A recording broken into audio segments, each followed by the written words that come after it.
Hi, my name is Itumeleng Valashia. I'm an associate at Allegro Enterprises, and today we are proud to bring to you week 2 of the Budget Buster mini-series. This week, we are looking at the government spending priorities.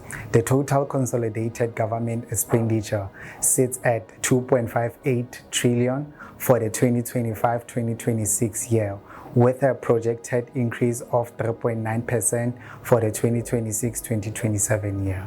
About 60% of the consolidated government expenditure goes to social services, which include economic development, learning and culture, health, community development, and social development.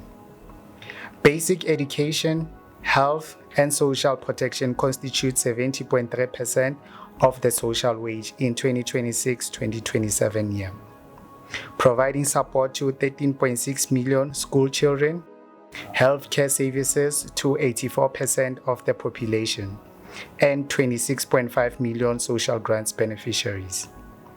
Capital payment is the fastest growing expenditure item by economic classification, increasing by 9.7% over the medium term. Speaking of economic development, economic regulation and infrastructure investment crosses 164.1 billion in this budget. That includes an estimated additional 3.6 billion for the maintenance project on non-tolled roads by the South African National Roads Agency. Industrialization and exports gets 45.8 billion. Agriculture and rural development gets 39.5 billion. Over the medium term, the Land and Agricultural Development Bank of South Africa will focus on promoting equitable ownership of agricultural land, particularly by historically disadvantaged people. Innovation, science, and technology has been allocated 21.3 billion.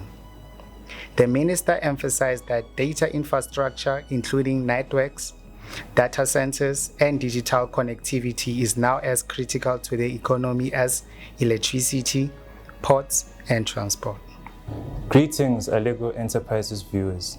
My name is Haki, and I am the second associate at Allegro Enterprises. I am excited to be co-hosting the 2026-27 Budget Buster mini-series. The social wage went largely to basic education and health. Basic education was allocated 22.7 billion rand. This allows the government to provide for 9.9 million children in the nutrition program, as well as 300,000 in the early child development program. Furthermore, an additional 9.9 billion was allocated for teacher support. Public health gets 26 billion rand, covering 84% of the population, with 800 new doctors entering the system, and a 21.3 billion rand boost for essential medicines and reducing hospital debt. For small business owners, a healthier, better educated workforce is a more productive workforce. These aren't abstract numbers. Approximately 26.5 million citizens receive social grants in South Africa. Total expenditure for the 26-27 year amounts to 446.6 billion rand. A further 292.8 billion has been allocated to enable the following increases. So what are these increases? The old age grant, disability grant, and care dependency grant increased by 80 rand to 2,400 rand per month by the month of April, allowing people to buy more Easter eggs. The child support grant moves up by 20 rand to 580 rand.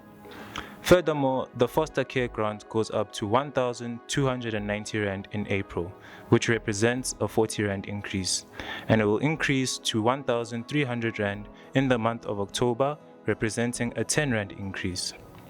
Social relief distress grant is extended to March 2027, paying 370 rand per month, resulting in an additional allocation of 35.4 billion rand. Now let's look at some sector-specific opportunities and risks emerging from the budget. If you run an SME or freelance operation, heads up, because SARS is enhancing digital compliance. Expect improved integration of VAT and pay-as-you-earn with enhanced real-time verification and data matching. If you work in farming or agribusiness, 7.7 billion rand in farmer support and rural infrastructure is on the table, specifically through the Comprehensive Agricultural Support Program and the Land Care Program. Align your investment and expansion plans with government's rural infrastructure spending. NPCs and those running social projects. Expect tighter compliance checks from funders and regulators. Strengthen your audit trails and governance processes to be able to secure funding and maintain credibility. Build your audit trails now. The headline. Using figures in the budget, calculations show that government expects to achieve a primary surplus of 0.9% of GDP. 12 billion rand in savings have been identified and have been reallocated to priority areas. This direction is sound. The success of this budget will hinge on whether grid upgrades are implemented, PRASA's recovery gains traction, water projects are delivered effectively, and SARS meets its collection targets. These factors will determine if the budget delivers not just on paper, but in practice. For households, modest relief, but long-term gains depend on service delivery following through. For small businesses, new procurement openings in logistics, energy, and water are real opportunities, so plan early. Our Week 3 video drops promptly next week. Be sure to tune in.